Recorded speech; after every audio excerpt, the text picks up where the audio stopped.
If tomorrow you lost everything, what would you do? Thomas Edison once faced that exact moment. He stood watching his factory burn to ashes in the night and calmly said to his son, "Go get your mother. She'll never see a fire like this again." No complaints. No blame. Just a quiet smile and the decision to rebuild the very next morning. That is Amor Fati, the love of fate. Not just accepting life, but embracing it fully, both its beauty and its brutality. Part 1. The paradox of acceptance. Acceptance. It's a word we all wrestle with. We think it means surrender. We think it means losing, giving up. But the Stoics saw it differently. Acceptance isn't weakness. It's the first act of wisdom. When you reject reality, you drain your power fighting what cannot be changed. But when you accept it, you redirect that power toward what can be done. Epictetus said, "Don't wish for things to happen as you want them to. Wish for them to happen exactly as they do, and your life will flow in peace." It sounds like a paradox, but think, if it rains, you can curse the sky, or you can smile and walk through it. If someone betrays you, you can chase revenge, or you can walk away with dignity. If you lose something precious, you can collapse, or you can rise and rebuild. We can't control what happens, but we can always control how we respond. And that, right there, is the line between a victim and a master of self. Part 2. The paradox of Edison's fire. That night, Edison was having dinner with his family when a man burst in shouting, "The factory's on fire!" He rushed to the scene. The sky was blazing red. Years of invention, work, and dreams gone in an instant. His son, Charles, stood frozen, speechless. Edison looked at the flames and said calmly, "Go get your mother. She'll never see a fire like this again." People thought he'd lost his mind. But 6 weeks later, the factory was running again. 6 months later, fully rebuilt. From the ashes, Edison created the third act of his life. Greater, leaner, wiser. What gave him that strength? Not luck, not miracles, but a Stoic mindset. Accept what has happened, don't complain, act. Edison understood something powerful. I can't control the fire, but I can control how I stand within it. That is Amor Fati, the love of fate, the art of turning destruction into fuel. Part 3. Epictetus, the art of acquiescence. Epictetus was once a slave. No power, no freedom, no choice. And yet, he said something that silenced the world. You can wish things to happen as you want them, or wish them to happen as they do. He understood freedom isn't about circumstance, it's about perception. Imagine your flight gets cancelled. You're stuck at the airport, tired, angry, frustrated. Everyone around you is complaining, shouting, blaming. But there's one person sitting quietly, reading a book, sipping coffee, smiling. He doesn't control the plane, but he controls himself. That is Amor Fati in everyday life. A calm that's not passive but strategic. Not because everything is perfect, but because he knows nothing is ever wasted if you know how to use it. Part 4. Marcus Aurelius, Fuel for the Fire. Marcus Aurelius once wrote, "The impediment to action advances action. What stands in the way becomes the way." It sounds like a paradox, but it's the deepest truth of Stoic philosophy. Obstacles don't block the path, they are the path. Marcus didn't write this from an ivory tower. He wrote it in chaos, amid plague, war, rebellion, and the betrayal of his own son. In that darkness, he created Meditations, a book that still lights the world centuries later. He never prayed for fate to be kinder. He prayed for his mind to be stronger. When he said, "What's thrown into the fire becomes fuel for the fire," He wasn't just talking about hardship. He was talking about the fire within. A Stoic doesn't ask for an easy life. They ask for the strength to endure a hard one. Part 5. Life's Test. Modern Examples. Life isn't fair, but it's consistent. It sends you the exact test you need to grow. You want discipline? You'll meet temptation. You want kindness? You'll meet betrayal. You want peace? You'll face chaos. Once you understand this, every setback, every failure, every so-called bad day becomes a classroom the universe enrolled you in. Marcus Aurelius wrote, "Whatever happens to you has been set for your own good. If fire could speak, it would never complain about the wood thrown into it." Look around. Some people were betrayed, shattered, but learned to love themselves because of it. Some lost their jobs and built companies from the ashes of rejection.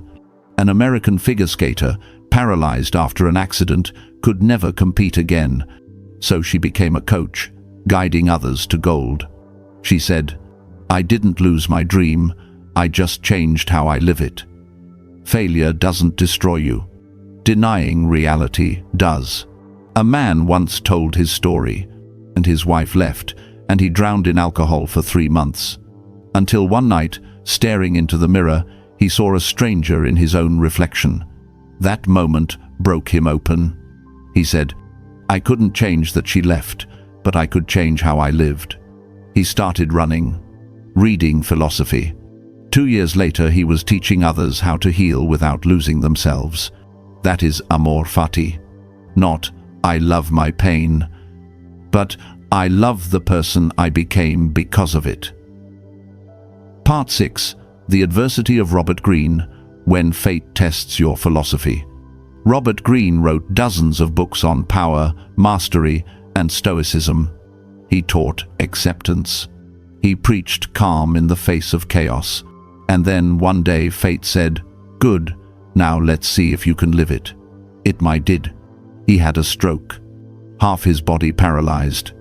A man who once swam, ran, trained every day, could no longer hold a pen. In that moment, philosophy stopped being theory.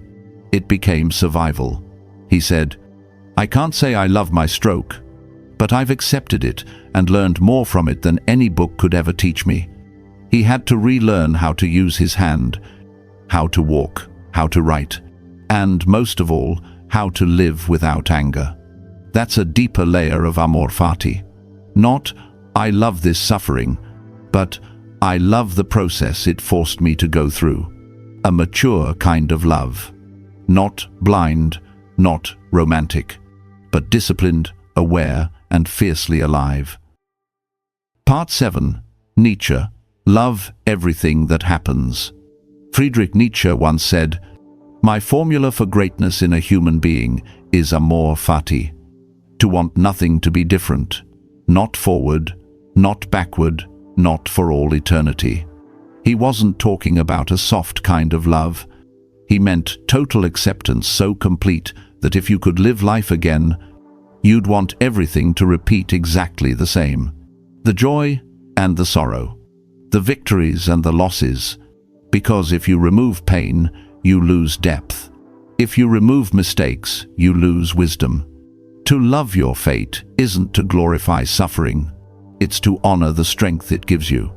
One man who lost everything, his job, his family, his health, once said, "Pain introduced me to myself. Pain is the mirror that shows you who you really are." And Amor Fati is the courage to look into that mirror and not turn away. Part 8. How to practice Amor Fati every day. Marcus Aurelius once wrote, "What's thrown into the fire consumes and makes it fuel for its own strength." When you lift weights, you tear your muscles, so they grow stronger.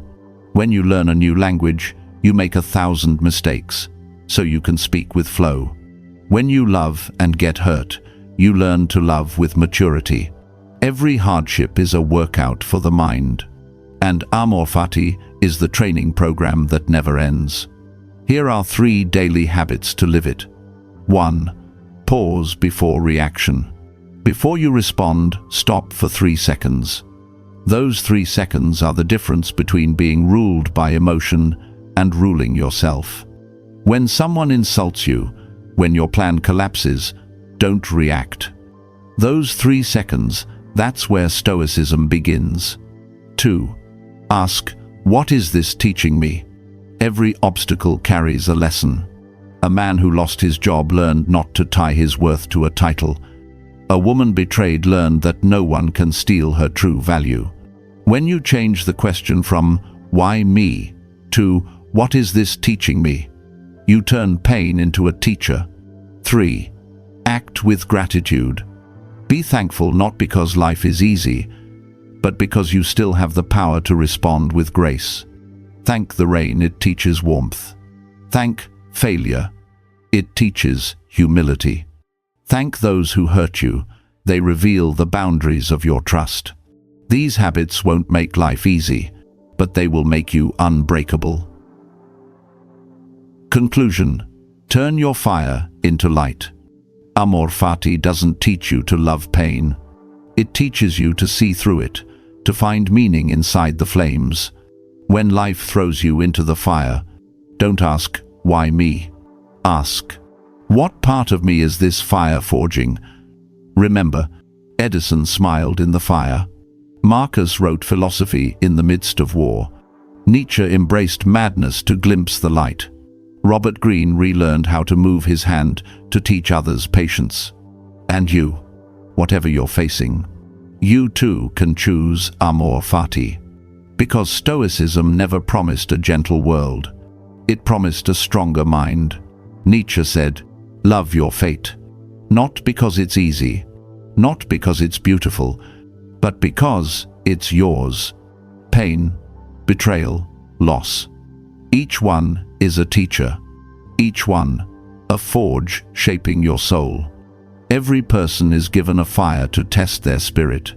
And if you have the courage to stand inside it, everything thrown at you becomes fuel. So don't be the victim of fire. Be the fire. If this message lit something inside you, leave 1 line below to begin your Stoic journey. I won't be the victim of fire, I'll be the fire. And subscribe to the Stoic Path, a place where we don't escape pain, we master it. Where we don't wait for peace, we build it. 1 trial, 1 choice, 1 breath at a time. Because the world doesn't get easier, you get stronger.